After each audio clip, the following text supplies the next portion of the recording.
noite muito especial, é a noite da nossa aula magna, a nossa aula que inaugura o curso o semestre letivo no curso de administração. Para nós, hoje é uma alegria muito grande recebê-lo, professor Luiz Drouet, né, para estar nesse momento conosco, para falar do protagonismo de carreira, né, justamente para esse profissional do futuro, né, seja muito bem-vindo, né, sejam bem-vindos alunos. Quero dizer a todos que aproveitem bastante. Essa noite foi pensada com muito carinho aqui pelas professoras Marineide, Mariana, né, a professora Raquel, que também faz parte desse nosso grupo aqui de eventos, né? Todos pensaram com muito carinho nessa noite para todos vocês. Então, aproveitem ao máximo, né, a exposição desta noite, né? E para a gente dar continuidade aqui aos nossos eventos aqui da semana, eu passo a palavra à nossa coordenadora de atividades complementares e extensão, professora Marineide Aranha Neto, né? Que vai aqui apresentar o nosso palestrante dessa noite. Boa noite, professora. Boa noite. Queridos alunos, bem-vindo. Luiz Eduardo Drouet, muito bem-vindo ao Mackenzie. Obrigada pela sua disponibilidade de estar aqui conosco nessa noite. Queremos falar para os alunos que, enquanto ele faz a sua palestra, como de costume, vocês podem colocar as perguntas de vocês no chat. Ele vai ter um tempo de fala, conforme a gente já tinha conversado, depois ele vai abrir para um bate-papo, então está aberto, é um canal que vocês podem e devem fazer interação com ele. Então, convidamos e realmente a gente gosta de eventos, a gente gosta de trazer gente, porque a gente acredita que agrega muito para vocês e mudar essa perspectiva e mentalidade sempre. E a bandeira nossa, a gente sempre levanta ela do protagonismo, e quando a gente conversou, a gente achou aí uma intersecção de ideias, e então ele vem contribuir com vocês, conosco, e a gente também aprende juntos. Então vou apresentá-lo e, sem mais delongas, passar a palavra para ele, porque vocês ouvem o ano inteiro. Então, então nós estamos recebendo então, nessa noite o Luiz Eduardo Drouet. Ele é founder e managing partner da Share RH. Sua missão é colaborar com empresas na gestão estratégica de pessoas e no desafio de recrutar, selecionar, avaliar e desenvolver profissionais e executivos. Formado em gestão empresarial pela FGV e em empreendedorismo pela Babson College, ele também é professor do MBA da Facamp, membro da diretoria executiva da ABRH São Paulo, conselheiro fiscal da Campinas Tech e co-fundador e co-líder da Regional Campinas do Capitalismo Consciente Brasil. Passo a palavra para você. Muito obrigada mais uma vez. Obrigado, professora Marineide. Obrigado, professora Mariana. É um prazer estar aqui. Eu já tive a oportunidade de palestrar em outro momento na Mackenzie, foi presencial, foi muito bacana, aquele auditório lindo da unidade do Mackenzie em Campinas. Já deixo aqui a abertura para um convite futuro para a gente poder fazer uma outra palestra ao vivo, que é muito bacana poder ver o rostinho das pessoas, né? Poder ter essa interação, esse calor humano. Mas que bom a gente estar aqui reunido, né? 148 pessoas aqui, eu fico lisonjeado aí com essa audiência, e eu sei que ela é muito qualificada, né? Como um profissional que atua na área de recursos humanos, recrutando e selecionando talentos de todos os níveis e senioridade. A gente sabe da qualidade do capital humano formado pelo Mackenzie, né? Então, parabéns a todos vocês que fizeram essa escolha, né, de poder cursar a graduação e esse curso de administração também, que é tão importante aí para o mercado. Bom, eu vou compartilhar minha tela aqui para poder ilustrar um pouco da minha conversa, mas como a professora Marineide comentou, eu queria combinar com vocês, né, eu vou ter uma fala aí de 50 a 60 minutos de introdução da nossa conversa, e depois a gente tem 30 minutos reservados aí no final do nosso momento para perguntas e respostas. Eu queria que vocês aproveitassem ao máximo, né? Não tenham vergonha, geralmente a primeira e a segunda pergunta são mais difíceis de sair, aí quando a gente está terminando o tempo, vem um monte de perguntas, não dá tempo de responder. Então, já vão pensando aí nas perguntas que fazem sentido. Se eu falar algum termo, alguma expressão que vocês ainda não conheçam e que mereçam um aprofundamento, é também uma oportunidade de vocês me provocarem nesse sentido, tá bom? Mas não deixem de perguntar. É aquela pergunta que vocês sempre quiseram fazer, né, para quem atua no mercado aí, recrutando e selecionando pessoas para grandes empresas e importantes empresas do mercado. Estou aqui para responder toda e qualquer pergunta, tá bom? Então vamos lá, iniciar o compartilhamento de tela aqui com vocês. Deixa eu ver se... Acho que eu vou fazer desse jeito aqui.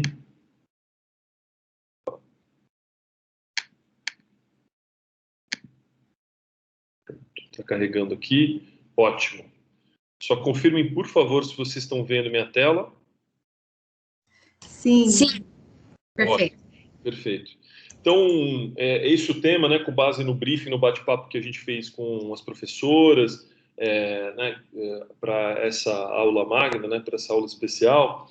Esse é um tema que eu gosto bastante, eu estudo planejamento de carreira, estratégias de carreira há muito tempo, tenho estudado nos últimos anos também com afinco o tema do futuro do trabalho, esse futuro cada vez mais presente, né? E a gente vai falar um pouco sobre esse contexto do mercado de trabalho, toda a transformação que está acontecendo. Já vou, tá? E vamos terminar falando já fica aqui que eu já vou sobre sair, tá? protagonismo de carreira, né? Que é... Já fica aqui que eu já vou sair.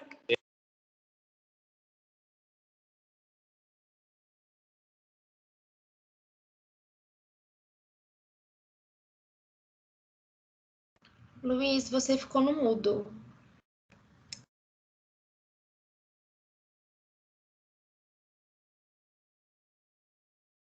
Opa, agora sim. Vocês estão me ouvindo agora? Agora sim.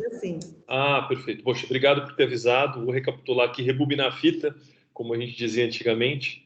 Mas eu acho que a parte que eu estimulei as perguntas, acho que foi na hora que eu fui compartilhar a tela que deve ter dado esse probleminha. Mas com base no bate-papo que a gente fez com as coordenadoras do curso, as professoras, a gente escolheu esse tema, né, para falar sobre protagonismo de carreira, porque é um tema que eu gosto bastante, né? Eu estudo carreira há muito tempo, desde o início da minha carreira profissional, eu sempre gostei de estudar, de ler sobre o assunto, de entender quais eram as características, as competências, né, os segredos das pessoas que obtinham sucesso, né, profissional. Tenho estudado nos últimos anos também o tema do futuro do trabalho, ou seja, como que essas transformações que vêm ocorrendo em diferentes setores da economia e no mercado como um todo têm influenciado as relações de trabalho, a forma de se trabalhar e, consequentemente, carreira, mas eu gosto sempre de trazer esse olhar comportamental, né, para essa discussão. E por isso, né, o tema aqui, protagonismo de carreira, porque o cenário ele traz inúmeros desafios, inúmeras oportunidades, como eu vou detalhar para vocês, mas quando a gente reflete sobre o que diferencia, né, uma pessoa que obtém sucesso na sua carreira profissional daqueles que ficam pelo caminho ou acabam ficando na média do mercado, a gente percebe que esse protagonismo faz toda a diferença, né? As gerações dos nossos pais, dos nossos avós, elas se relacionavam com o trabalho de uma forma diferente, né? O trabalho, basicamente, ele representava uma fonte de sustento. Então, as pessoas elas se preocupavam, basicamente, em trabalhar em algum local estável, que garantisse condições de segurança, né? Vejam bem, a preocupação lá atrás era das pessoas não morrerem trabalhando, né? Ou seja, que elas tivessem segurança para trabalhar e uma segurança também do ponto de vista de estabilidade e que elas tivessem um bom sustento, né?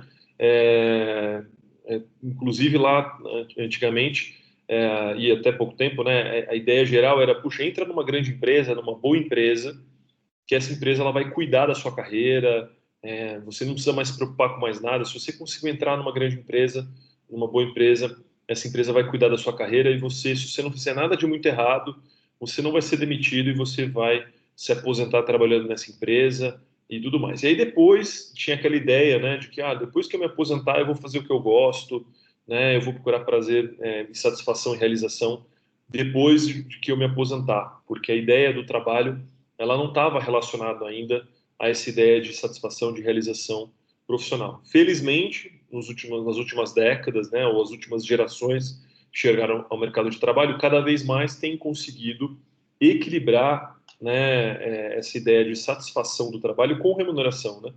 Até pouco tempo também existia uma ideia de um trade-off, né? Ou seja, você ter que escolher necessariamente uma carreira que te remunerasse bem, independente se você gostava daquilo ou não, ou uma carreira que fosse te realizar pessoalmente, que você fosse ter uma boa satisfação. Por exemplo, a carreira no terceiro setor é uma carreira que a gente sabe que tem um propósito muito bacana, mas até pouco tempo era uma carreira que você tinha um prêmio por trabalhar em alguma coisa com essa característica, porque não necessariamente era bem remunerado. E, felizmente, cada vez mais a gente observa que a gente tem essa oportunidade.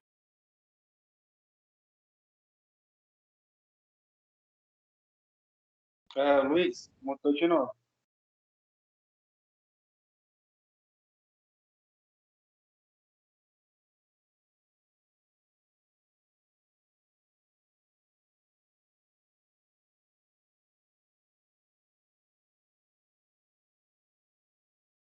Pronto. Eu não sei se eu não sou eu que estou colocando no mudo, não sei se em algum momento alguém está colocando no mudo na minha fala, mas vocês vão me avisando se cortar, tá bom? Então, eu estava comentando exatamente sobre essa ideia da relação do trabalho, o quanto que essas gerações cada vez mais têm a oportunidade de poder escolher trabalhos que tragam realização, que tragam sustento, que inclusive cada vez mais geram um impacto positivo para a sociedade, né? Por que não, né? Então, sobre isso que eu vou acabar falando com vocês, né, na aula de hoje. Então, eu queria começar a falar um pouquinho da minha trajetória, para explicar um pouco do porquê que eu gosto tanto desse assunto e porquê eu acabei me especializando, entrando nesse mundo de pessoas, né, e no mundo de carreira e recursos humanos. Depois eu vou falar um pouquinho sobre o momento atual que a gente vive em relação à carreira e trabalho, a visão de futuro, o que a gente projeta no futuro próximo, né? Não naquele futuro distante, né? Talvez em que os nossos filhos, nossos netos vão trabalhar, mas no futuro em que a gente vai encontrar no trabalho nas próximas décadas. E aí vou trazer alguns hacks, né? Como a gente diz hoje, alguns insights para compartilhar com vocês, algumas dicas antes da gente entrar no momento de perguntas e respostas, tá bom?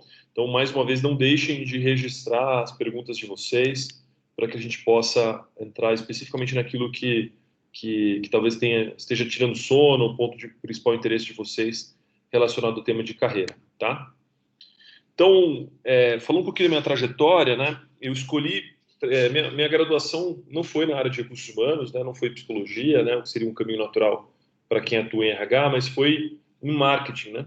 E eu sempre gosto de lembrar que quando eu escolhi essa graduação em propaganda e marketing, um dos fatores que motivaram essa escolha foi quando eu participei de um fórum de profissões e passou um vídeo, não sei quantos de vocês lembram-se desse vídeo, que é uma propaganda da DM9, que depois ela foi narrada pelo Pedro Bial, que falava exatamente sobre essa mensagem, né? Usa o filtro solar.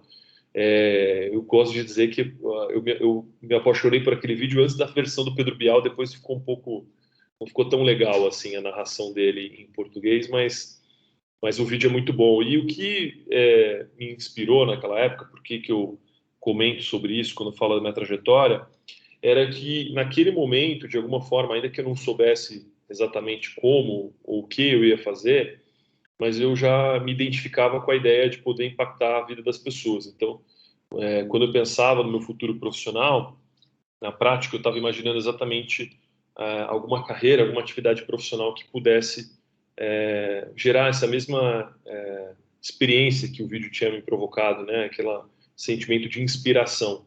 Então foi isso que eu procurei fazer durante toda a minha trajetória.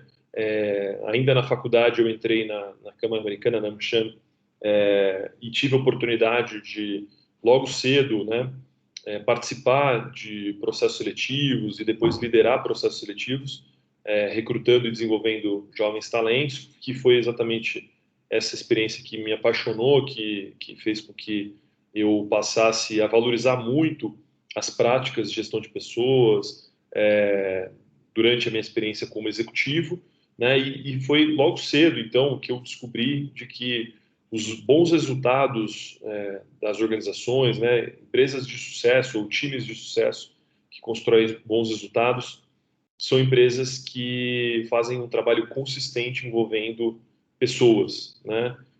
E não é o contrário. Geralmente a gente tem uma ideia de que o Google ele tem boas práticas de recursos humanos, boas práticas de gestão de pessoas, porque ele é uma empresa bilionária, uma empresa que tem um lucro astronômico, então ele tem dinheiro para fazer isso.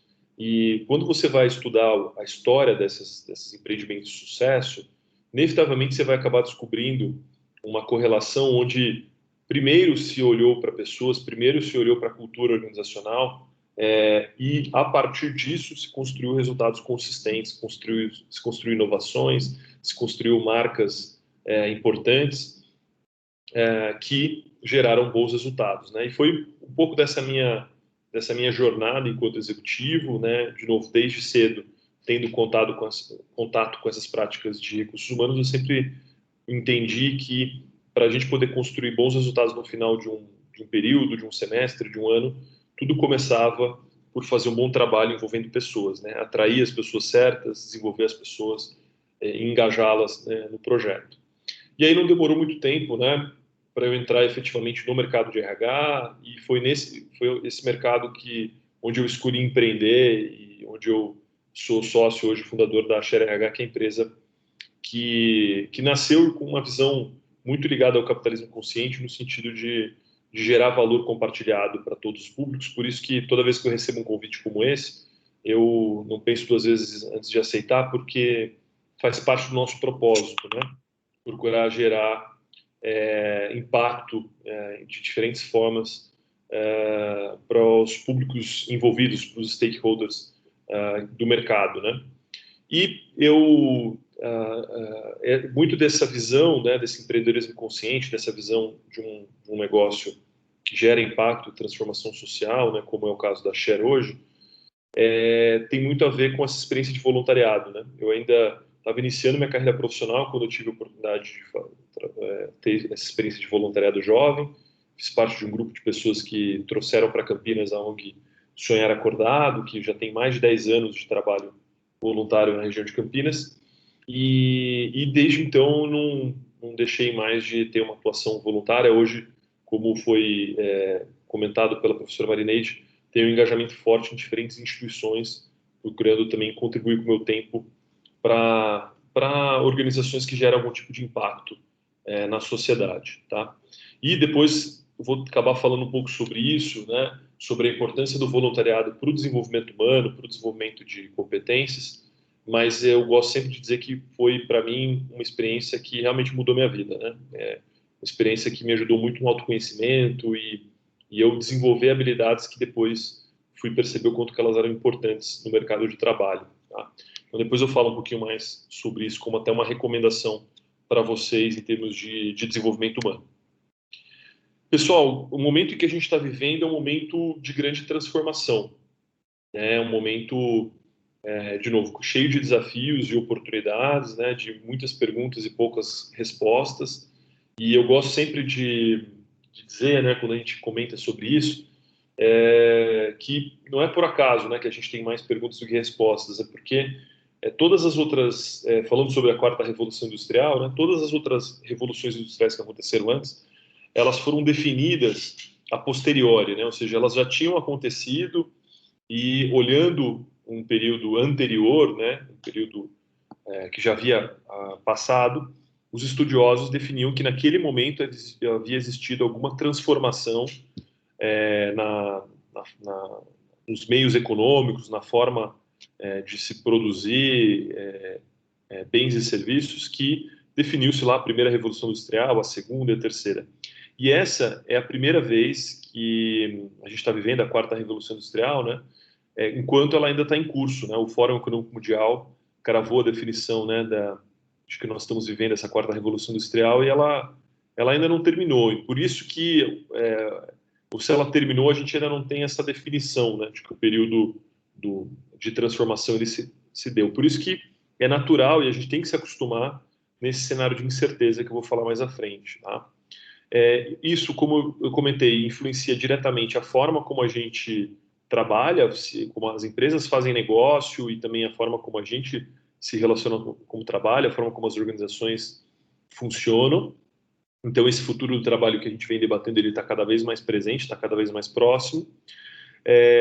O período da pandemia, né, ele acelerou diversas tendências, inclusive o trabalho remoto. Já existiam empresas que operavam 100% remoto, sem escritórios, mas com o advento, né, da pandemia, muitas organizações tiveram que se adaptar a esse cenário, e a gente costuma brincar que foi talvez o maior experimento global, organizacional que já existiu, porque não foi que progressivamente que as empresas aderiram a esse formato, elas tiveram que mudar isso literalmente de uma semana para outra, e isso fez com que, como na maior parte dos casos funcionou muito bem, depois a gente pode debater um pouco dos prós e os contras desse formato de trabalho, mas como muitos gestores e empresas que tinham preconceito ou não simpatizavam com a ideia do home office, do trabalho remoto, e viram que esse formato funcionou, e de novo, não em 100% dos casos, mas na maior parte deles, é muito provável que mesmo após o término da pandemia, que a gente ainda não sabe dizer quando, as organizações elas não voltem a operar como elas funcionavam antes. Vai existir, vão existir escritórios, vai existir trabalho presencial em algum sentido, porém é muito provável que o modelo adotado pela maior parte das empresas seja o modelo de trabalho híbrido, né, considerando momentos de trabalho presencial, mas muito trabalho remoto, dado a experiência de sucesso que aconteceu. E isso tem um impacto direto no mercado de trabalho, né? Porque as empresas, elas não, uma vez que elas perceberam que o modelo de trabalho remoto funcionava, elas começaram a perceber que elas não precisavam mais contratar pessoas que moravam próximo dos escritórios, elas poderiam contratar pessoas em diferentes regiões, em qualquer local do país ou do mundo. E isso fez com que o mercado de trabalho se tornasse imediatamente um mercado global. A gente atende clientes pela Share de empresas que contratam profissionais do mundo todo, e também empresas de fora do Brasil que contratam profissionais brasileiros, né? Profissionais que nunca vão, ou talvez não no futuro próximo, vão conhecer o escritório dessas empresas, mas eles estão perfeitamente integrados à força de trabalho global.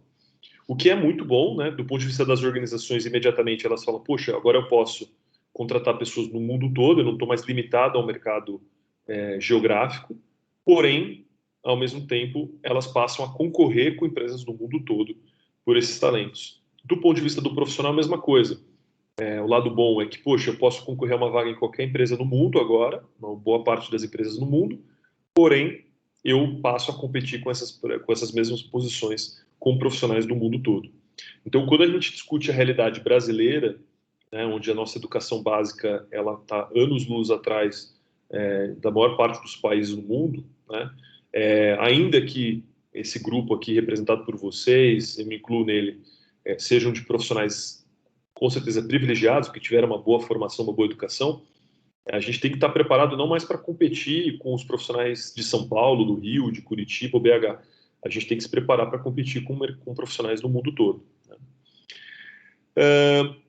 Já comentei um pouquinho sobre a velocidade dessa transformação e o quanto ela não termina, né? Então, e depois a gente vai falar mais sobre isso, mas os ciclos de transformação, de mudança, eles vão ser cada vez mais frequentes e mais curtos, né? Só para analisar o número de crises econômicas globais que a gente teve nas últimas décadas é muito superior às décadas anteriores, né? E é isso, né? A gente tem um cenário, a definição desse conceito VUCA, não sei o quanto vocês já estão familiarizados com ele, mas é um conceito que foi desenvolvido pelo exército americano na década de 90, ele não é tão recente, mas ele define como ninguém o cenário em que a gente está vivendo, né? Um cenário volátil, incerto, complexo e ambíguo. E mais recentemente, alguns estudiosos também têm proposto um outro acrônimo, né, que é o BANI, para definir também o momento que a gente está vivendo, que é um momento frágil, ansioso, não linear e incompreensível.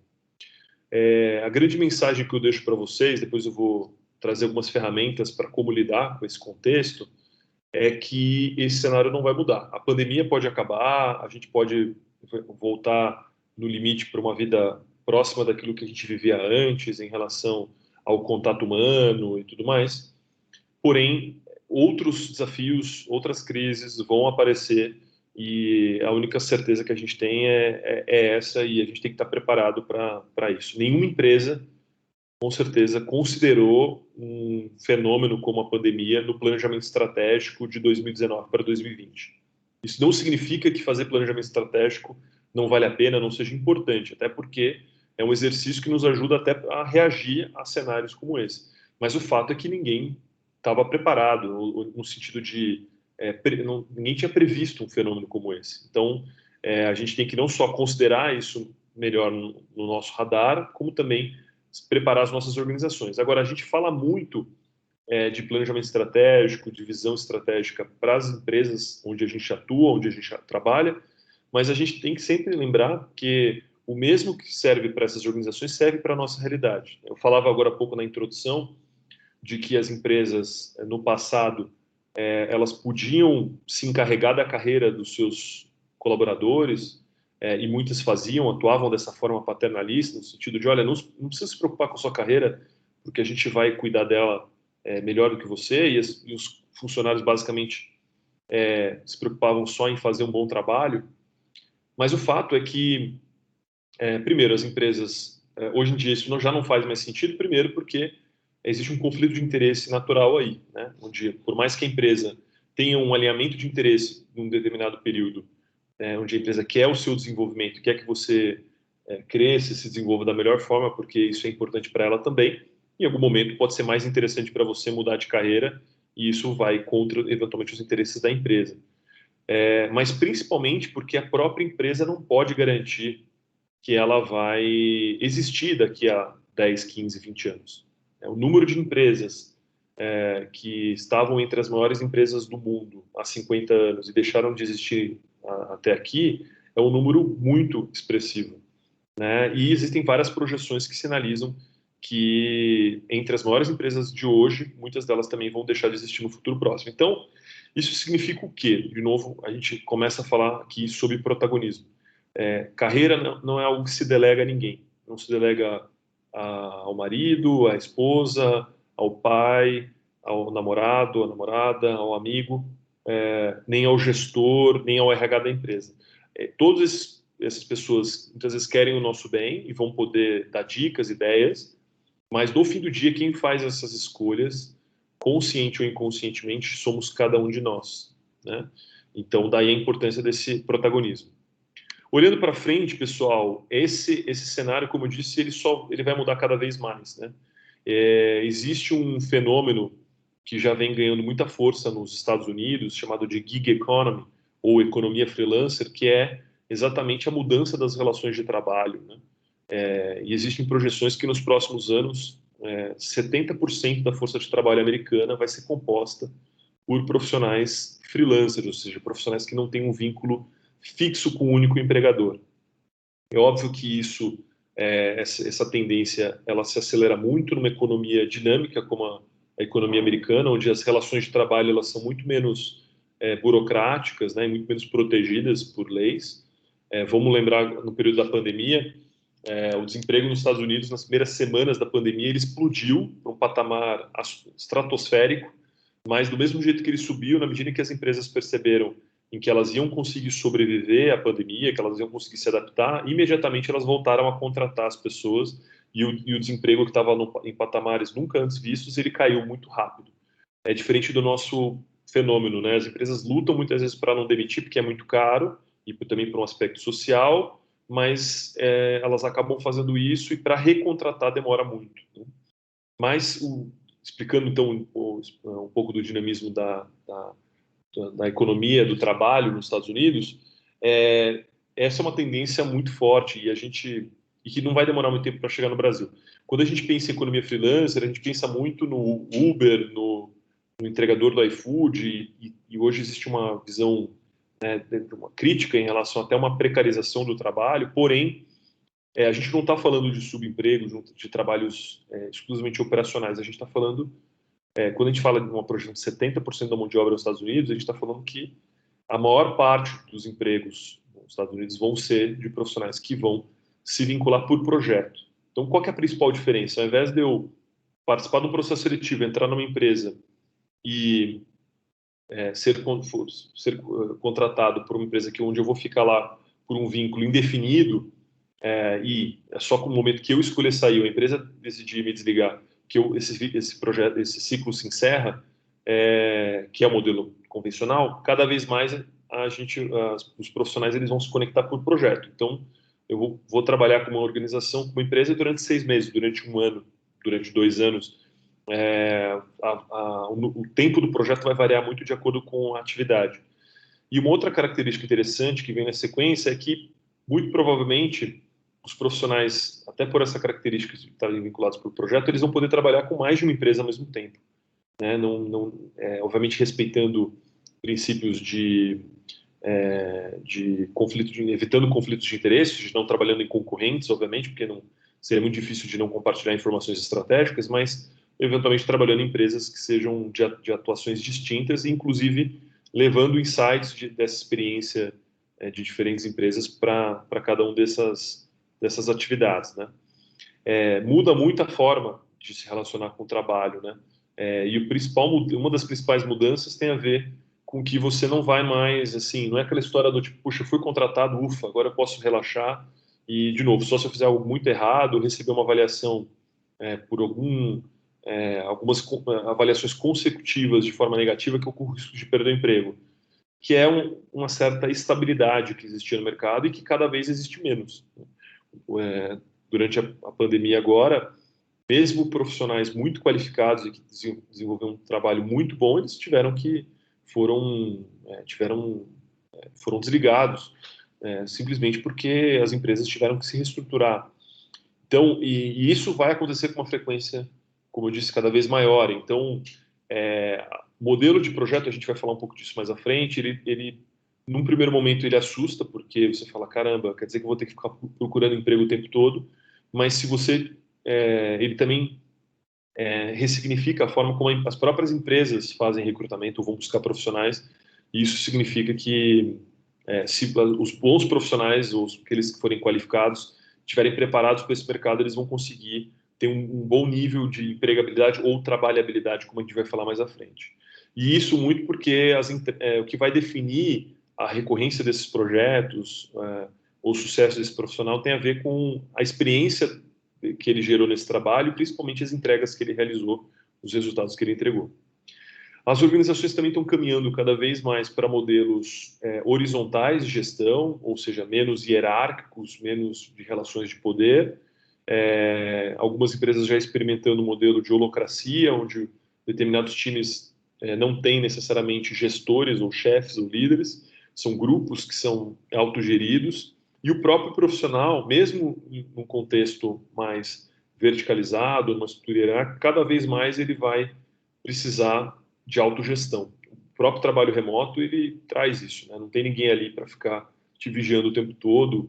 Você vai alinhar algumas expectativas, algumas entregas, vai poder interagir com as pessoas, mas no fim do dia você é responsável por entregar aquilo que você se comprometeu.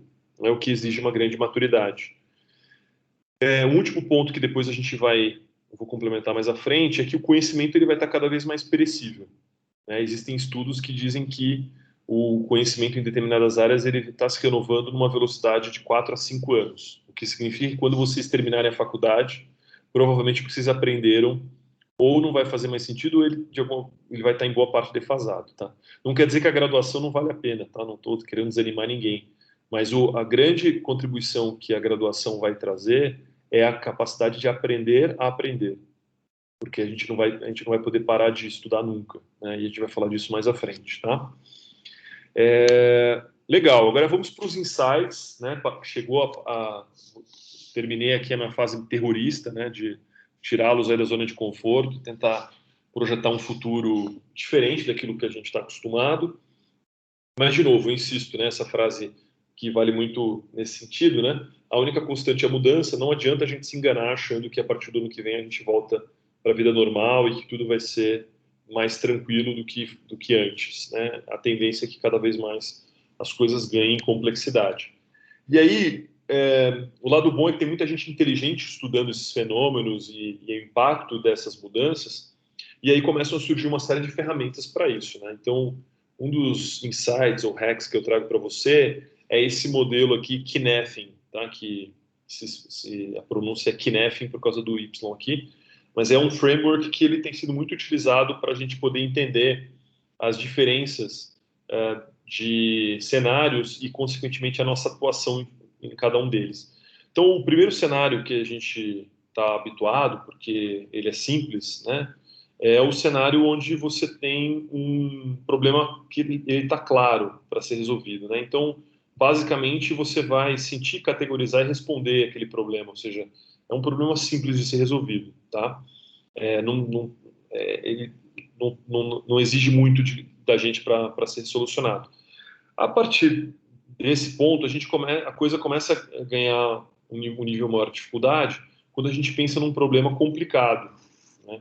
Esse problema complicado, em geral, ele tem uma correlação de causa e efeito, né? Então, muitos das metodologias de solução de problemas, nos princípios da teoria da qualidade, eles estão relacionados à análise de causa raiz. Vamos identificar qual que é a causa do problema para poder resolver o problema, não de uma forma paliativa, mas de uma forma estrutural.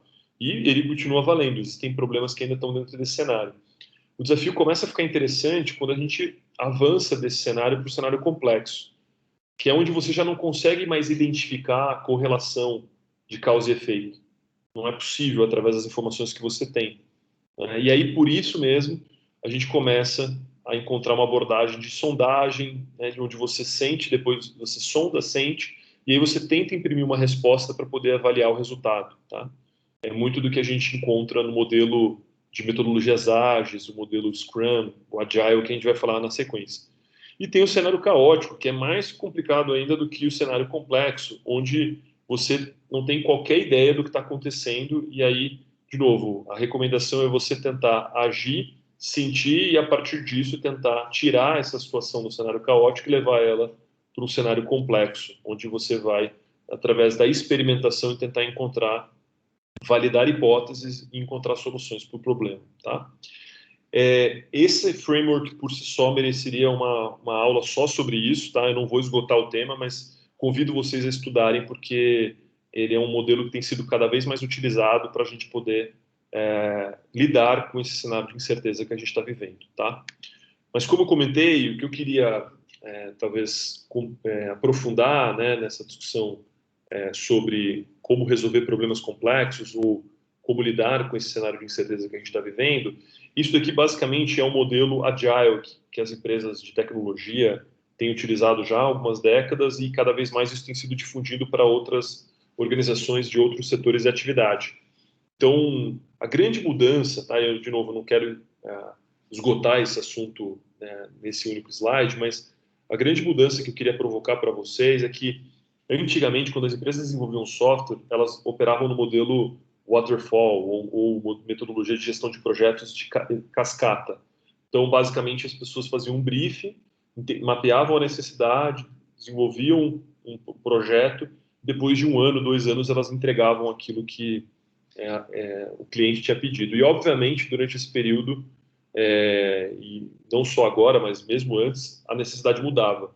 E aí gerava uma grande frustração, porque você falava, caramba, a gente tinha validado aqui o briefing e agora mudou. Então, a gente vai ter que fazer tudo de novo. A metodologia Agile, ela vem exatamente com essa ideia de mini entregas, né, e de experimentos curtos. Então, aqui é o que a gente chama de sprints, né, e no caso aqui o modelo ele propõe 2 semanas. Não significa que você vai e ouve o cliente, né, que é quem tem a demanda da necessidade, que é uma linguagem técnica de backlog, que são as tarefas que estão organizadas, e você vai tentar fazer o máximo que você consegue fazer durante 2 semanas e vai apresentar aquilo minimamente entregável para o seu cliente, para ver se aquilo faz sentido. E importante, ao longo dessas 2 semanas, a equipe se reúne diariamente para poder falar sobre o andamento daquela etapa do projeto. O que eu estou querendo dizer com isso, pessoal? A gente vai precisar, quando a gente pensa na nossa carreira, não faz mais sentido, por isso que muita gente tem criticado essa ideia de onde você se enxerga daqui a 5 ou 10 anos. Né? Eu ainda acho interessante uma parte da informação que vem com a resposta dessa pergunta, porque eu acho que ajuda a avaliar o quanto que a pessoa tem de visão de futuro, mas o fato é que essa visão de futuro vai mudar. A única certeza que a gente tem é essa. Então, o caminho para a gente planejar nossa carreira, ele passa necessariamente por a gente utilizar uma metodologia agile. Não que a gente vá definir a nossa carreira a cada 2 semanas, mas como que a gente define períodos mais curtos, onde a gente vai revisitar a nossa visão de futuro, o nosso próprio autoconhecimento e calibrar as nossas metas de carreira para aquilo que faz sentido para a nossa realidade, tá? Então, a provocação aqui é nesse sentido. Como que a gente, primeiro, estudem, procurem entender ao máximo sobre metodologias ágeis, o Scrum, metodologias Agile, mas a principal provocação é como que a gente aproveita desses modelos que foram desenvolvidos exatamente para lidar com esses cenários de incerteza, esses cenários complexos, e a gente adapta isso para a realidade da nossa carreira, tá? Comentei rapidamente sobre esse conceito anteriormente, queria aprofundar um pouco mais, que a trabalhabilidade, ela nada mais é do que a adaptação do conceito de empregabilidade, né? Então, vamos lá, a geração dos nossos avós, talvez dos nossos pais, valorizavam o conceito de estabilidade. Já de um tempo para cá, as empresas já passam a sofrer com os impactos do mercado, já não podem garantir essa estabilidade, e aí a palavra que veio nortear as carreiras foi empregabilidade, ou seja, independente eu quero ser bem remunerado, eu quero trabalhar com alguma coisa legal, mas eu quero também ter a certeza de que eu vou me desenvolver profissionalmente naquela atividade e vou elevar a minha capacidade de conseguir bons empregos, que é a empregabilidade.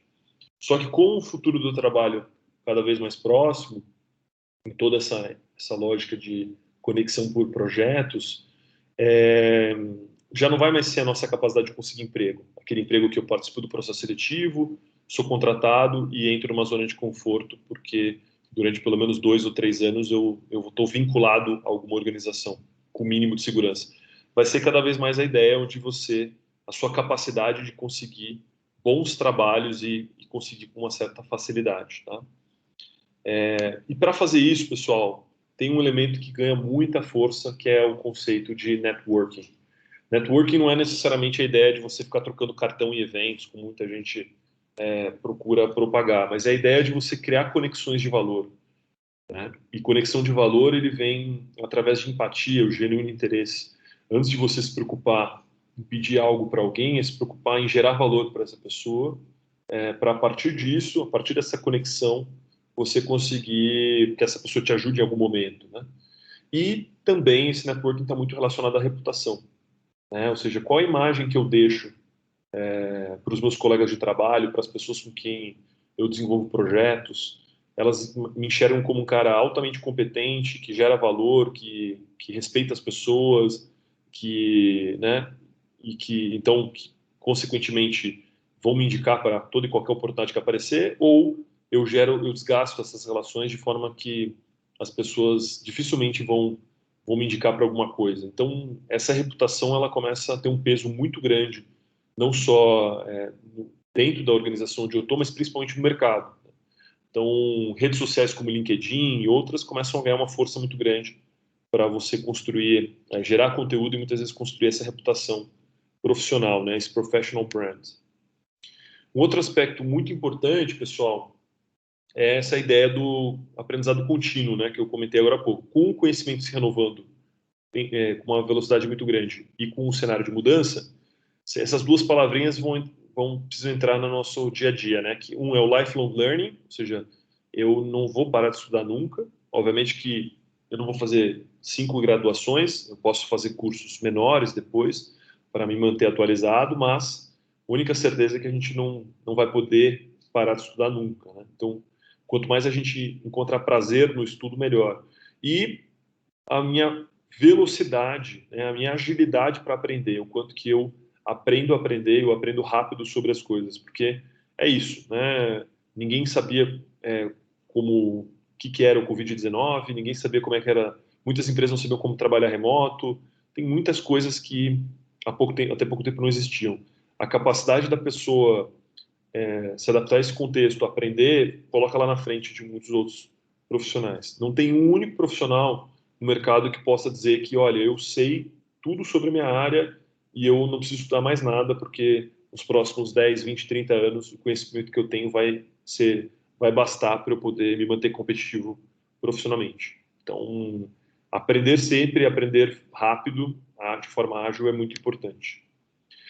E aí eu queria, já indo para a parte final da minha fala, pessoal, antes de abrir para as perguntas, queria compartilhar com vocês esse estudo do Fórum Econômico Mundial, né, que tem se aprofundado muito na discussão sobre o futuro do trabalho, e eles fizeram um estudo alguns anos atrás, projetando as competências e habilidades que iam ser valorizadas até 2020, e aí no ano passado eles soltaram um novo estudo definindo as habilidades que vão ser valorizadas pelo mercado, ser importantes no mercado até 2025. Tá?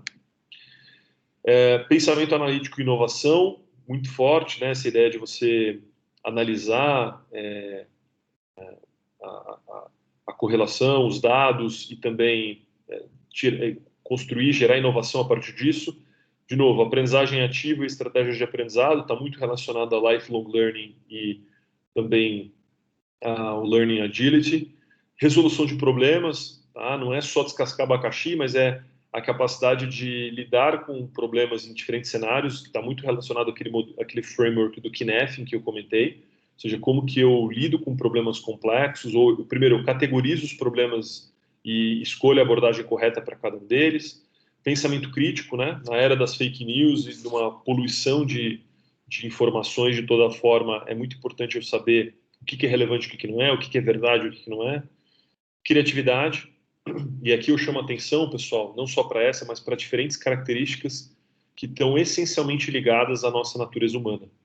Então, ainda que a gente esteja caminhando para um futuro cada vez mais tecnológico e digital, exatamente por conta da substituição de muitas tarefas operacionais por robôs e máquinas, inteligência artificial, que o que vai diferenciar a gente é exatamente a nossa capacidade de sermos o que somos por natureza, né? Humanos. Né? Liderança também, essa capacidade de lidar com pessoas, é fundamental, e mobilizar as pessoas, engajar as pessoas. Uso e monitoramento e controle de tecnologias. Então, as carreiras de programação e uso de tecnologia vão crescer muito, mas mesmo que você não atue diretamente na área de tecnologia, não tem uma única área que não vá ser em alguma medida impactada pela tecnologia. Então, a forma como a gente lida com a tecnologia também é muito importante, né? Para poder adaptar o nosso aprendizado dessa forma. Resiliência, tolerância ao estresse e flexibilidade. Então, ninguém aqui é de ferro, né? A gente não está aqui promovendo a ideia de que nós precisamos ser super-homens ou mulheres maravilhas, porque todos nós temos sentimentos, temos dias bons e ruins, saúde emocional é algo importante, mas como a gente lida com isso? Como que a gente, de novo, como nós nos posicionamos como protagonistas para, inclusive, cuidar da nossa saúde emocional, nossa saúde mental, para poder lidar com os desafios do dia a dia. Né? A única certeza que a gente tem é que se a gente deixar isso no piloto automático, muito provavelmente a gente não vai conseguir ser resiliente, tolerar o estresse, ser flexível. A gente vai surtar, né? Raciocínio lógico, muito importante também, né? Essa ideia de causa e efeito e correlação. Inteligência emocional, né? Que eu comentei agora há pouco. Como é que a gente lida com os nossos sentimentos, as nossas emoções. O olhar da experiência do usuário, né? User experience, no sentido de como é que a gente se coloca no lugar do nosso cliente, entende o que é valor para ele. A orientação para o cliente, muito conectada com isso também, né? Essa empatia tão importante. A análise e avaliação de sistemas e persuasão e negociação. Essa, pessoal, são as 15 habilidades que o Fórum Econômico Mundial aponta como, não é que em 2025 elas vão ser valorizadas, elas já são valorizadas de hoje e vão ser, até pelo menos 2025, vão ser muito importantes. Isso, pessoal, são coisas que a gente aprende na faculdade, em grande parte, sim, mas principalmente aquilo que a gente aprende na vida, né? O que a gente chama de competências comportamentais ou soft skills. E aí eu vou terminar falando exatamente sobre como a gente deve ser protagonista para poder se desenvolver e poder competir nesse mercado cheio de oportunidades e desafios. Tá? Primeiro aspecto importante que eu vejo é a motivação, né? Você buscar um propósito, né? O Viktor Frankl é um estudioso que viveu no campo de concentração e psicólogo, e ele percebeu que algumas pessoas morriam no campo de concentração muito rapidamente, outras sobreviviam, resistiam de uma forma assim, fora do normal, né? E aí, ao estudar sobre esses diferentes casos, ele acabou descobrindo, acabou criando o estudo da logoterapia, né? Que é a linha de estudo dele, que fala exatamente sobre a importância do porquê, né? E aí ele tem essa frase clássica, né? Quem tem um porquê enfrenta qualquer como, né? Então, é muito importante a gente ter um propósito claro na nossa vida, né? Saber que a gente não veio aqui a passeio, né? Qual é a nossa grande missão, nossa grande jornada. Eu gosto muito desse framework, desse modelo, né, do Ikigai, que ele procura equilibrar diferentes dimensões, né, da nossa vida em relação ao trabalho, né? Então, a primeira pergunta que ele te faz te ajuda, né, a refletir, o que você ama fazer? O que é aquilo que você mais gosta de fazer, né, te dá prazer, realização? Depois, o que você é bom em fazer, né? Eu brinco sempre que eu amo jogar tênis, mas se eu fosse depender disso para viver, eu provavelmente ia passar fome, né? Então você tem que amar o que você faz, mas você tem que ser bom também. Depois, isso está muito relacionado, né? O que você é bom em fazer, mas também o que você é pago para fazer, né? Que pode ser que você seja bom e que você goste de fazer algo que não tenha demanda no mercado, né? E por último, essa dimensão mais social, né? De impacto no mundo, que é o que é bom para a sociedade, o que é bom para o mundo. Então, na hora que você junta o que você ama fazer do que você é bom, você vai ter sua paixão. Quando você ama o que você é bom para fazer, quando você junta o que você é bom para fazer e o que você é pago para fazer, você vai ter a sua profissão. Quando você junta o que você é pago para fazer e o que você é bom para o mundo, você tem o seu talento. E quando você junta o que você é bom para o mundo e o que você ama fazer, você tem sua missão. Mas só quando você reúne essas 4 dimensões, você encontra o seu Ikigai. Tem livros sobre Ikigai, tem vídeos bacanas no YouTube também que eu recomendo vocês verem. Essas perguntas não são respondidas de bate-pronto, de uma hora para outra. Exige uma determinada reflexão. E outra dica que eu dou é que dificilmente você vai encontrar uma única atividade que vai te preencher por completo aqui. Por isso que trabalho voluntário, mais uma vez, é muito importante, mas cada vez mais também é comum o conceito de slash career, né? Slash career, slash é barra, em inglês, ele tem a ver com o conceito do trabalho, do futuro do trabalho, que é onde as pessoas elas vão desempenhar diferentes papéis simultaneamente, né? Então, elas vão poder trabalhar em alguma coisa, vão poder trabalhar em outra coisa, com 2 atividades simultâneas, né? O exemplo clássico disso é o professor que dá aula e, além disso, desenvolve outra atividade profissional que não é da aula, né? Mas isso vai ser cada vez mais frequente e é altamente recomendado refletir sobre essa complementação para conseguir encontrar, equilibrar essas diferentes dimensões aqui do propósito. Mas esse é o modelo que eu gosto bastante. Existem outros para você refletir sobre propósito, sobre encontrar o seu porquê que vai te ajudar a superar qualquer como, tá? Outra coisa é a forma como a gente lida com o nosso comportamento, né? Ou seja, com os nossos hábitos, né?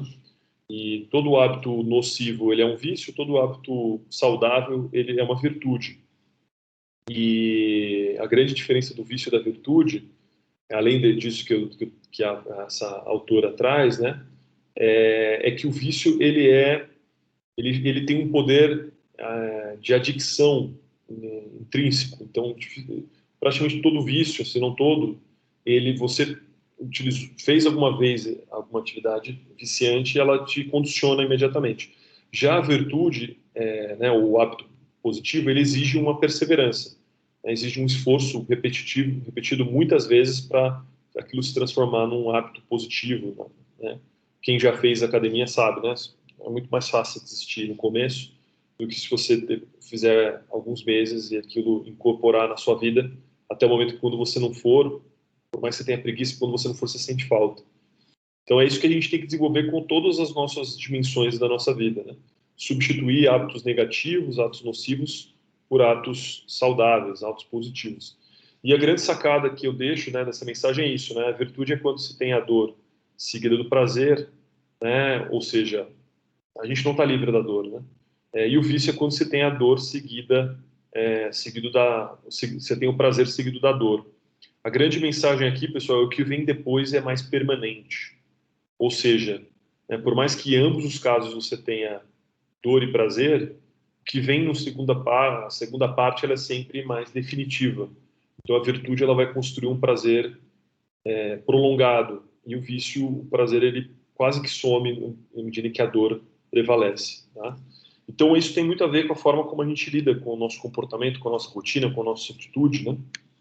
E uma forma, já indo para o final da minha fala, que eu gostaria muito de recomendar a vocês é o trabalho voluntário, né? Eu acho que além da gente poder sair do nosso egocentrismo, do nosso umbigo, do olhar para o nosso umbigo, e olhar para a sociedade, para aquelas pessoas que tiveram menos oportunidades que a gente, mas é um ótimo laboratório para a gente poder desenvolver habilidades e competências. Toda aquela lista que eu comentei de habilidades valorizadas pelo Fórum Econômico Mundial, talvez você fala, puxa, de repente no meu trabalho não tem espaço para me desenvolver como líder e tal. Hoje tem um monte de oportunidade por aí dando sopa para você poder colocar a mão na massa, né? Essas habilidades, pessoal, a bagagem acadêmica, ela é muito importante no sentido de vocês terem fundamentos, estudarem numa boa universidade como a Mackenzie e terem uma boa base como vocês estão construindo na graduação. Mas ela não é suficiente, né? É fundamental complementar isso com essas competências comportamentais. Por isso que o trabalho voluntário é tão importante. Quando a gente pensa, e aí quando a gente fala trabalho voluntário, a gente pensa na igreja, na creche, na ONG e tudo mais, mas um excelente exemplo de trabalho voluntário são as organizações estudantis, né? A Atlética, o Centro Acadêmico, Enactus, tem várias organizações estudantis que fazem um trabalho bacana, que é uma forma de vocês se conectarem e se desenvolverem. Muitas vezes eu vou entrevistar, eu já não atuo diretamente, mas já entrevistei muito candidato para programa de trainee, né? E aí a pessoa fala, a gente vai perguntar um pouco sobre experiências anteriores, né? A pessoa obviamente está no início da carreira, e ela se limita muito a falar sobre o estágio dela, né? Que é muito bom, o estágio também é uma ótima experiência de desenvolvimento, mas às vezes não é só isso, né? Você pode ter feito muito mais coisa além do estágio, e geralmente o que a gente mais valoriza é exatamente aquilo que você fez, não porque era obrigatório, não porque alguém te pediu, não porque você foi remunerado, mas essencialmente porque você se dispôs a fazer. E concluiu. O trabalho voluntário também ele tem essa característica, né? Ele é cheio de desafios, recursos escassos, tal, cheio de perrengue, mas é exatamente por isso que desenvolve as pessoas, porque a gente é exposto a um contexto cheio de desafios. Então, não é que a gente vai ter sucesso sempre, mas a gente se acostuma a lidar com esse tipo de desafio. Quando você vai para uma empresa e você tem nunca os recursos são ilimitados, mas você tem algum orçamento, algum recurso, tudo mais, tudo fica mais fácil, né? Eu gosto muito de citar minha experiência com liderança. Eu já como eu comentei, né, ainda estava na faculdade quando eu iniciei minha carreira na Unichamp, eu já liderava pessoas no meu trabalho, quando eu comecei a fazer trabalho voluntário, e eu brinco que foi no Sonhar Acordado que eu descobri a verdadeira liderança, porque quando você não pode promover, demitir, dar aumento ou qualquer coisa do gênero, que você descobre que o único caminho é você ser um verdadeiro líder, um líder inspirador. E não é fácil, né? É um desafio tremendo, e nada com a prática nesse sentido. Então, se eu puder deixar uma única mensagem, né, daquilo que vocês podem esquecer todo o resto que eu falei, mas a única mensagem é: façam um trabalho voluntário, se engajem e construam um ciclo. Do mesmo jeito que, depois a gente pode falar um pouco sobre isso, mas o mercado lida mal, né, avalia de uma forma negativa quando alguém começa alguma coisa e não termina em relação à sua carreira. O trabalho voluntário é a mesma coisa, né? É muito mais do que, eu fui lá um dia na creche, passei um dia com as crianças. Tá? Um dia é legal, uma experiência boa, mas provavelmente foi mais para você se sentir bem do que qualquer outra coisa, ou fazer um bem muito pontual. O grande desafio, o desenvolvimento, ele vem pela constância, exatamente, voltando para falar sobre virtudes, é exatamente a frequência, e aí que está o grande desafio, muitas vezes, de você conseguir superar a preguiça e as barreiras que vão se colocando no caminho. Tá bom? A gente vai abrir para perguntas, mas de qualquer forma eu vou interromper o compartilhamento de tela. Eu queria só reforçar que eu estou 100% à disposição de vocês. Eu já tenho 30 mil conexões no LinkedIn, então eu não consigo adicionar ninguém, mas vocês podem me seguir lá e acompanhar o meu conteúdo. Esse é meu e-mail também, estou à disposição, e esse daqui é o Instagram da Share, onde vocês podem ter acesso a vagas e muito conteúdo bacana que a Share gera, eventos gratuitos e outras coisas, tá bom? Então é isso, deixa eu interromper aqui o compartilhamento de tela.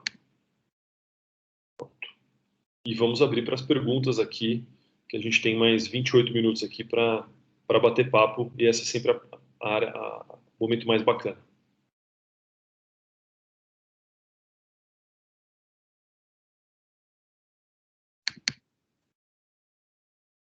Bem, Luiz, primeiramente, muito obrigada, foi ótima, foram ótimas as suas contribuições.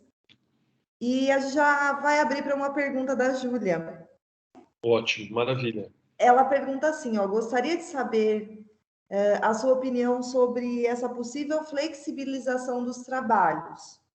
O mesmo colaborador pode ter contrato com várias empresas e até onde isso vai ser bom para a empresa ou para o colaborador, levando em conta as condições de trabalho em si e a concorrência. Legal, muito bom, Júlia. Quando eu converso sobre isso, sempre vem pergunta, porque é algo totalmente novo e é da nossa natureza humana. Quando a universidade conta com algo novo, a gente estranha porque a gente está acostumado muito com o modelo que a gente está acostumado, que a gente conhece, né? E aí eu recorro àquela fala que eu disse na minha apresentação sobre tem situações onde a gente tem mais perguntas do que respostas, né?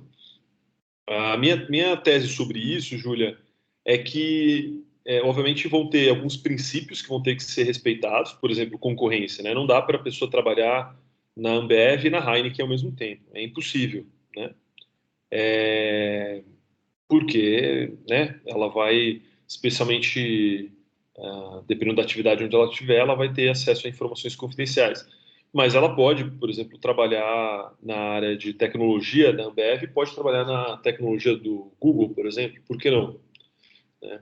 A grande ideia, né, não é que não vão existir mais trabalhos full-time ou pessoas que vão se vincular a uma única empresa, mas quando uma pessoa, um profissional, ele tem essa característica de poder trabalhar em mais de uma empresa ao mesmo tempo, primeiro, ele tem uma variedade muito maior, uma visão muito mais ampla do mercado, né? Ele está em contato com diferentes experiências. Então, por isso que muitas vezes um consultor ele é valorizado para trazer uma solução para uma empresa, porque ele está o tempo todo em contato com diferentes realidades, né? Ver coisas que funcionam, não funcionam e tudo mais. Então, um profissional, ainda que ele vá se dedicar part-time, né? A premissa que nunca é que a pessoa vai trabalhar 12, 15 horas por dia, porque isso é humanamente impossível, não é saudável, mas ainda que ele vá trabalhar part-time, ele vai trazer uma visão mais rica para aquela atividade que ele está desempenhando, né? E uma outra coisa que eu acho que é importante destacar é isso, de novo, como a gente está muito vinculado ao paradigma das 40 horas ou 44 horas semanais de trabalho, né? Ou seja, as pessoas que trabalham das 8 às 6, de segunda a sexta, todas as semanas do mês, a gente acha que todo mundo está 100% do tempo ocupado o tempo todo, mas vocês se surpreenderiam se a gente conseguisse, na prática, avaliar o quanto que tem gente que simplesmente não está ocupado o tempo todo, né? Enquanto tem outros que estão sobrecarregados, tem outros que não estão ocupados. Então, essa é uma ideia até de uma certa eficiência, sabe? No sentido onde, de repente, a empresa vai usar aquilo que o profissional tem mais para contribuir e vai pagar por menos, porque ela vai pagar uma jornada do tempo. A outra empresa vai ter um contrato parecido também, com uma jornada menor, vai pagar menos, mas vai ter aquilo que, de fato, ela precisa daquele profissional. E, muito provavelmente, o profissional, nesse cenário, né, eu assim acredito, ele pode se sentir mais realizado e pode, assim, conquistar uma remuneração até superior do que ele teria no formato convencional. Agora, vai funcionar? Não vai? Quais são as regras que vão ter que ser estipuladas para isso funcionar? Bom, tem uma série de coisas que vão ter que ser definidas. E aí a provocação que eu gosto de fazer tem gente que gosta de play by the rules, né? Ou seja, me dá o manual aqui e eu vou aplicar o manual. E tem gente que gosta de criar as próprias regras. Eu, todo tímido, gosto de criar as próprias regras. Então, acho que isso é um prato cheio para quem gosta de pensar o novo, de construir esses conceitos, porque com certeza a gente vai errar e vai aprender no processo, mas existe a oportunidade da gente construir uma relação mais saudável com o trabalho. O número de pessoas que se sentem infelizes, sabe aquele drama da musiquinha do Fantástico? Quando a pessoa ouve a música do Fantástico, ela começa a ficar triste, porque ela descobre que o final de semana acabou e ela vai ter que trabalhar segunda-feira. Não que as pessoas não devam gostar do final de semana, né? Não devam ficar chateadas porque o final de semana acabou. Todo mundo gosta de ficar com a família e tal. Mas a ideia de você ficar triste porque você vai ter que trabalhar na segunda-feira é um problema. Não deveria ser assim. E eu acho que tem mudanças que podem ajudar a gente a fazer com que essas relações sejam mais saudáveis, tá bom? Eu não sei se eu respondi todas as suas perguntas, Júlia, mas acho que tem algumas coisas que já vêm sendo pensadas e outras ainda que vão ter que ser construídas, tá bom? É algo muito novo, ainda muito recente, né? Essa questão de múltiplas carreiras. Muito obrigada, Luiz, pelas contribuições. Nós temos mais perguntas, eu vou fazer as perguntas do Tiago. Então, a primeira pergunta dele é para você, Luiz, como empreendedor, tá? Legal. Qual o maior desafio que sua empresa passou na pandemia e o que você fez para superar esse problema? Seu setor foi muito afetado ou teve crescimento? Legal, Thiago, obrigado pela pergunta.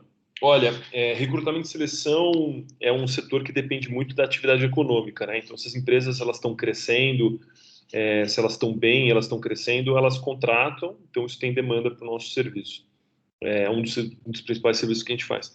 Quando você tem um cenário de crise como esse, né, onde fica um cenário de incerteza, uma das primeiras coisas que as empresas fazem, elas congelam as vagas, param de contratar. Então, num primeiro momento, diria nos primeiros 2 ou 3 meses, a gente teve um impacto grande. Metade das vagas que a gente estava trabalhando, elas deixaram de existir, elas foram congeladas ou canceladas. E, obviamente, isso teve impacto no nosso negócio. Mas, felizmente, logo na sequência, essas vagas foram sendo retomadas e a gente acabou se especializando. Boa parte do nosso time hoje recruta para a área de tecnologia. Foi uma área que foi pouco impactada e até cresceu na pandemia, cresceu muito. Então, a gente acabou terminando o ano muito bem, a gente acabou crescendo ainda no ano passado e a gente continua mesmo durante a pandemia. Mas, respondendo a primeira pergunta sua, né, acho que isso obviamente foi um desafio, né, lidar com essa queda de faturamento e ter a paciência de esperar esse reaquecimento da demanda, né, a demanda voltar. Mas um dos maiores desafios para a gente foi essa questão da adaptação ao trabalho remoto. A gente tinha 100% dos nossos profissionais trabalhando presencial e a gente teve que se adaptar rapidamente de uma semana para outra e nos adaptamos muito bem, mas não é simples, né? Tanto quanto colocar as pessoas trabalhando em casa. Tem uma série de processos que, quando você vai para um modelo remoto, eles deixam de fazer sentido. Então, você tem que repensar esses processos para garantir uma boa integração dos colaboradores, que a cultura, o clima esteja bom. A gente tem avançado bastante nisso, mas ainda é algo que a gente vem trabalhando. A boa notícia é que a maior parte dos colaboradores não quer voltar para o modelo anterior. Eles gostaram tanto do trabalho remoto que querem continuar. Então, mesmo depois da pandemia, muito provavelmente a gente deve manter os escritórios, mas com um papel diferente, né? Onde as pessoas vão trabalhar só alguns dias da semana e algumas delas só vão para o escritório de tempos em tempos. Assim, vão ficar bastante tempo sem ir, porque a gente acabou contratando pessoas fora dos estados onde a gente tem escritório e então é uma nova realidade para a gente. Perfeito, nós temos mais algumas perguntas. A Leila Maria perguntou se o senhor pudesse deixar um conselho para aqueles que pretendem retornar ao mercado de trabalho formal hoje, qual seria? Leila, primeiro dica é autoestima. Quando a pessoa ela está em transição de carreira ou ela está fora do mercado, em geral ela fica muito insegura, ela deixa de acreditar nas suas competências, no seu potencial. E isso é muito ruim no processo seletivo, né? Porque a pessoa ela está avaliando ali em alguns momentos, né? Não por muito tempo, mas ela está avaliando você como um potencial humano ali, né? E se você vai fragilizado, vai com autoestima baixa, vai inseguro, isso compromete o seu desempenho. Então, a primeira dica é confie em você, acredita no seu potencial, tenta esquecer um pouco das informações negativas, dos problemas e se concentrar mais nas coisas positivas, né? Pensa nas coisas legais que você já fez, as coisas bacanas que você construiu, nos elogios que você recebeu. A gente tende a valorizar mais as coisas negativas do que as positivas. Então, no período de transição de carreira, tem que fazer o oposto, tem que limpar as coisas negativas, coloca isso dentro de uma caixinha, esquece e foca nas coisas positivas. E a outra coisa é entender que isso é um trabalho como outro qualquer, né? Conseguir um emprego é um projeto que tem começo, meio e fim, né? E o final dele é quando você consegue essa posição. Então, é muito importante que você se qualifique, você defina bem o seu objetivo, né? Onde você quer estar. Procure estudar, se qualificar, fazer o máximo que você puder, né? Para se preparar para essa jornada. Imprimir o máximo esforço em buscar essa oportunidade. Eu sei que não é fácil, né? Hoje a gente tem 14 milhões de desempregados no país, mas vou te dizer como um empreendedor que atua nesse mercado, tem muita vaga que ainda é difícil de preencher, né? E tem muito processo seletivo, aí geralmente porque são vagas muito específicas, né? Que, por exemplo, na área de tecnologia, que você tem uma demanda maior do que a oferta de profissionais com experiência na área, com formação, mas também muito em função de posições que às vezes que vale mais é a vontade do que qualquer outra coisa, sabe?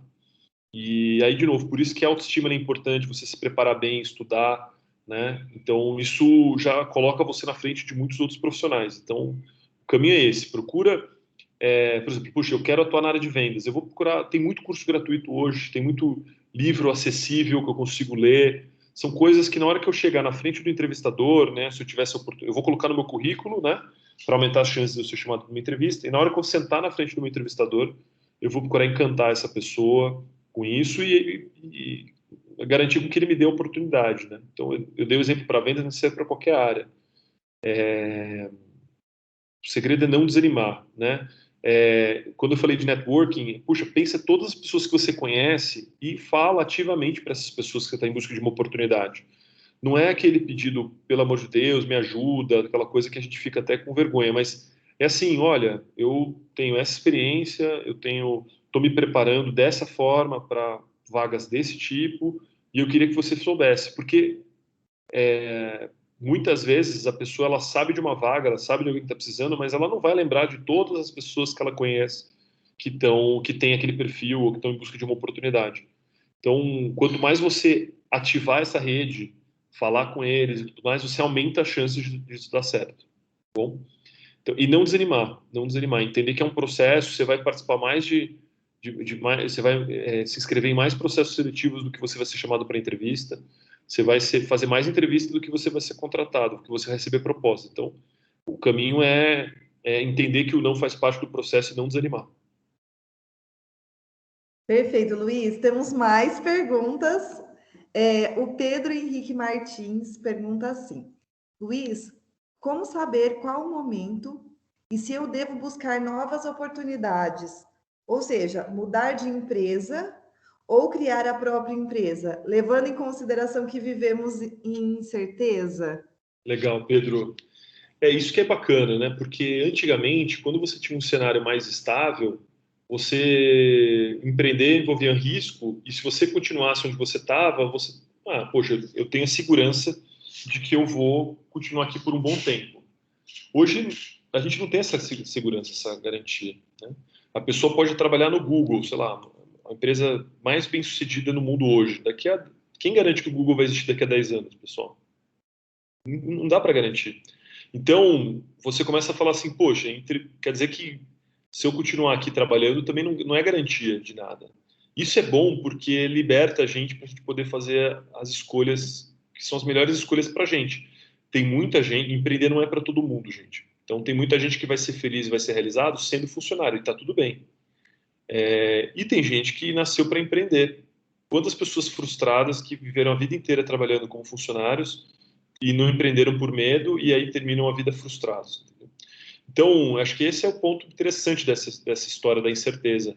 Ela iguala as oportunidades. É óbvio que empreender ainda envolve mais risco. né? A minha dica, Pedro, é você, se você quiser empreender, se preparar muito e juntar dinheiro, porque quanto mais recursos você tiver, mais tranquilo você vai poder estar para poder empreender e aumenta a chance de dar certo, né? Porque esse cenário de incerteza para o empreendedorismo, então, ele é muito perigoso, né? Mas, de novo, onde tem problema tem oportunidade também. Tem muita gente que empreendeu na pandemia e está indo super bem. Então, é se preparar para essa jornada, tá? E se você estudar sobre, se você for pesquisar sobre empreendedorismo, você vai ver que os empreendedores que mais dão certo, em geral, eles tentaram umas 2 ou 3 vezes e consequentemente, eles não são empreendedores mais jovens, mesmo startups. Tem muito esse paradigma, né, que hoje é uma realidade. O jovem, quando ele faz faculdade, né, no caso de vocês, ele pode escolher entre prestar um concurso público, entre trabalhar numa pequena empresa, numa grande empresa, uma multinacional, ou ele pode escolher empreender, abrir uma startup. Legal, eu acho. E tem casos que dão certo. Mas na maior parte das vezes, os exemplos de sucesso são de pessoas que construíram uma experiência antes de empreender. Então, acho que isso é um ponto importante para você ponderar. E aí só você vai saber dizer, Pedro, se chegou o momento, tá? Às vezes você pode pedir mentorias, o próprio Sebrae ajuda muito também nesse processo gratuitamente a amadurecer essa jornada empreendedora. Minha dica é, se você estiver seguro, vai dar um friozinho na barriga, mas vai com fé. Agora, se você não se sentiu preparado ainda, se prepara mais, porque a jornada não é fácil. Muito obrigada, Luiz. Temos mais perguntas. A Eduarda pergunta assim: em um cenário em que a mudança é constante e com a economia freelancer, há um certo individualismo. Ao mesmo tempo, uma das skills desejáveis é o trabalho em equipe. Como que a gente pode equilibrar esses dois fatores? Ótima pergunta, Eduarda. A gente tem que lutar contra esse individualismo, né? O individualismo ele é ruim. A gente a gente vai precisar se acostumar, eventualmente, estar mais sozinho, a trabalhar mais sozinho. Isso, em determinadas carreiras, é uma característica. Agora, mesmo você trabalhando como freelancer, você pode trabalhar em equipe, em projetos, né? Com outras pessoas. Então, não é necessariamente que você vai trabalhar. Porque o freelancer, a gente tem muita ideia, né? A pessoa que trabalha sozinho e tal, mas ele pode trabalhar conectado em projetos com outras pessoas. Então, trabalhar em equipe é fundamental. A gente precisa aprender a trabalhar em equipe. De novo, um ótimo lugar para aprender a trabalhar em equipe, trabalho voluntário.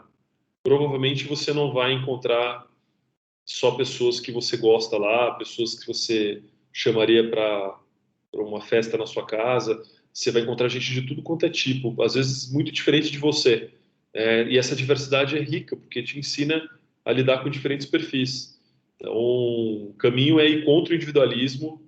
A gente vai ter que se acostumar a ter uma autogestão, como eu comentei, ou seja, eu tenho que cuidar mais de mim, assim, no sentido de me guiar e de cuidar da minha rotina, mas a gente vai precisar muito trabalhar em equipe, sim, e a gente precisa aprender a trabalhar em equipe. E trabalhar em equipe não é só com gente legal, não.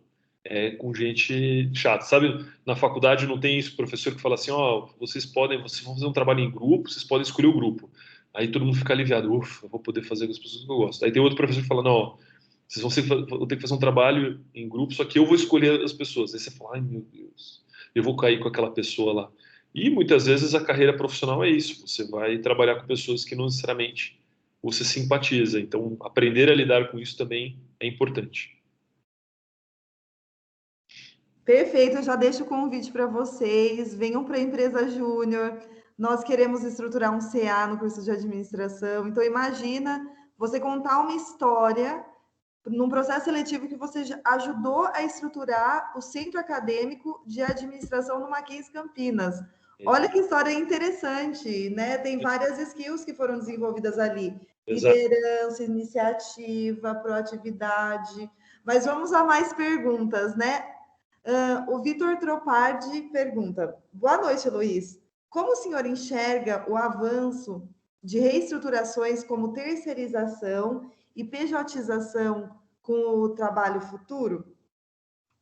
Esses processos podem prejudicar o desenvolvimento das soft skills citadas?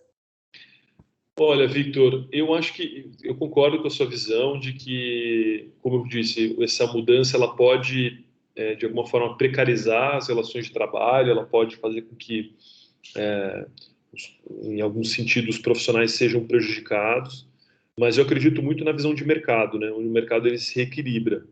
Ou seja, empresas que oferecem oportunidades de trabalho ruins, cada vez mais vão ter dificuldade de contratar gente boa, porque as pessoas não vão aceitar trabalhar em condições que não sejam boas, né? Então, a primeira parte da sua pergunta, né? Eu acho que isso pode acontecer, né? O cenário de terceirização, pejotização, e isso pode atrapalhar um pouco as relações de trabalho, mas eu acredito que isso vai ser naturalmente regulado pelo mercado, ou seja, os profissionais vão ter cada vez mais poder de escolher os bons profissionais onde eles querem trabalhar, e as empresas elas vão ter que apresentar bons modelos de trabalho para conseguir atrair bons profissionais, se elas quiserem ser competitivas.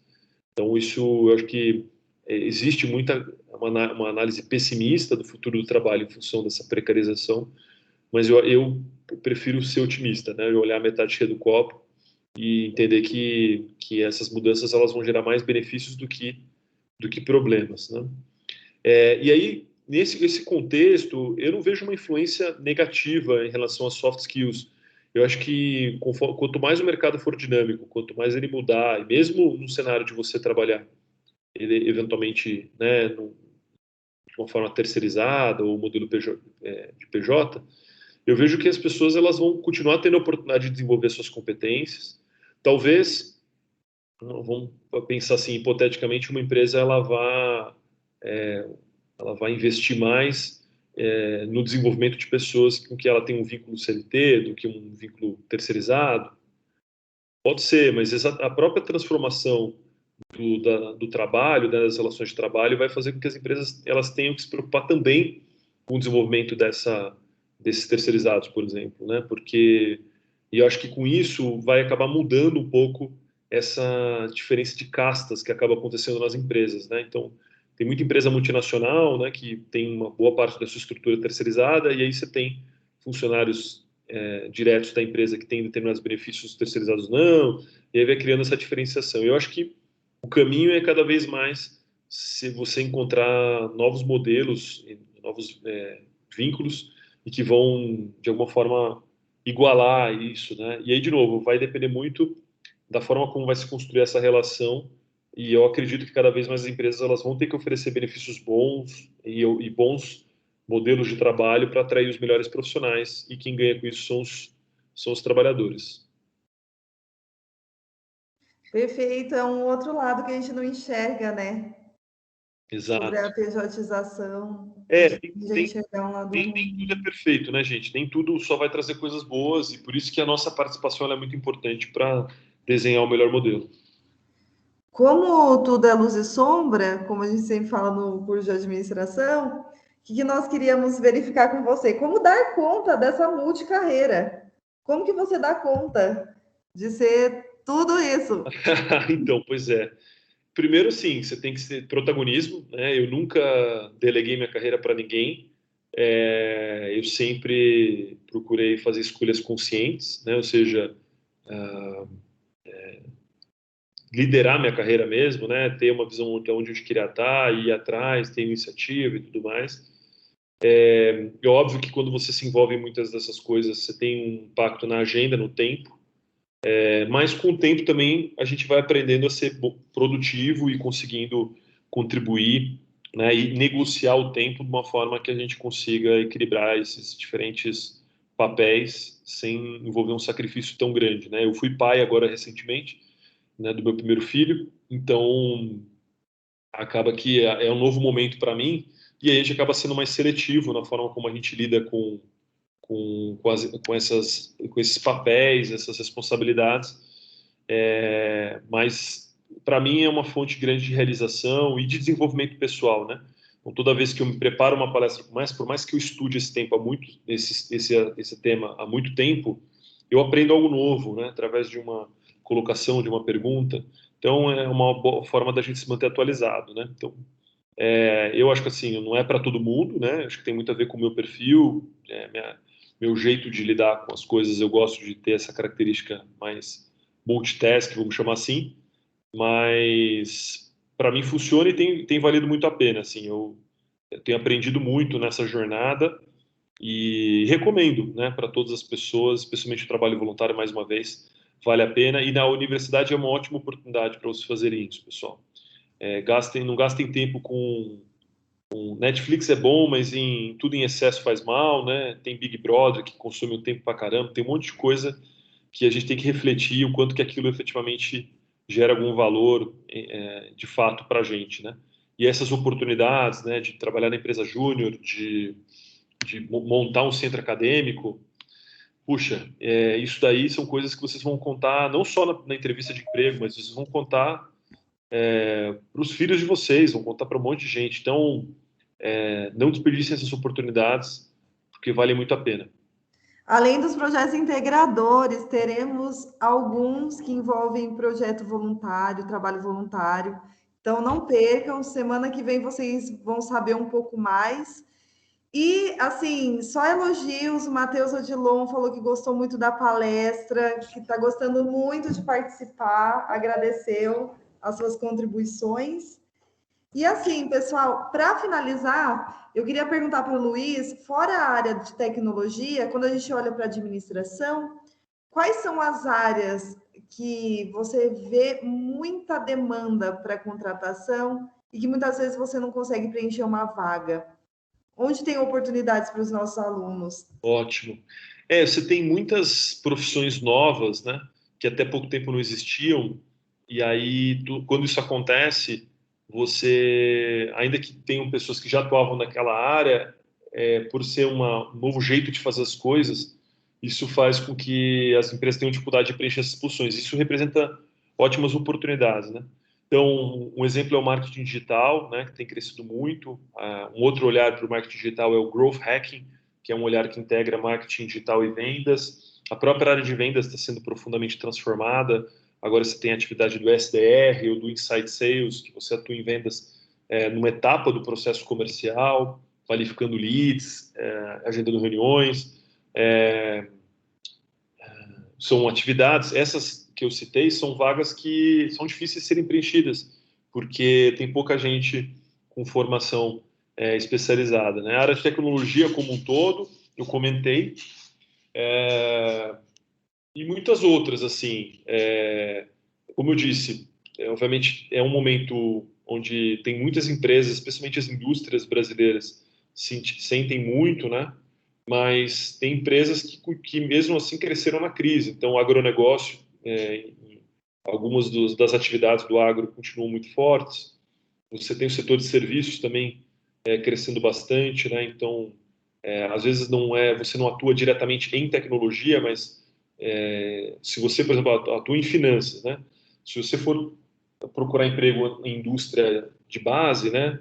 Metal mecânica, são indústrias que sofreram muito, já vem sofrendo há décadas, e na pandemia sofreram muito. Agora, se você for procurar na área de finanças, de novo, empresa de tecnologia, de software ou mesmo de serviços, tem muitas empresas que estão crescendo. Então, aonde você está também influencia muito se a sua carreira ela vai ser colocada em risco, se ela vai ser travada, né, o crescimento dela, ou se ela vai ser alavancada, impulsionada.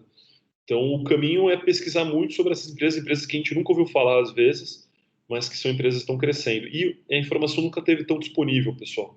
LinkedIn, pesquisar muito, porque as informações estão disponíveis, a gente consegue, mapeando, por exemplo, no LinkedIn, você consegue saber se essas empresas elas estão contratando ou não, quanto que elas contrataram nos últimos anos, então isso ajuda a dar um bom mapeamento de mercado.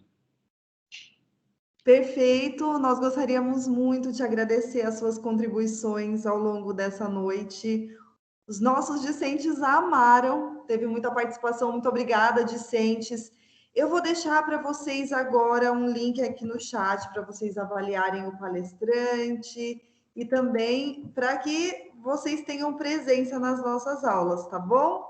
Luiz, muito obrigada, as portas são sempre abertas, você é sempre muito bem-vindo no Mackenzie. Nós aprendemos demais com você nessa noite. Muito obrigada. Obrigado, eu que agradeço o convite, estou sempre à disposição. Boa noite a todos. Boa noite, obrigadíssima, Luiz.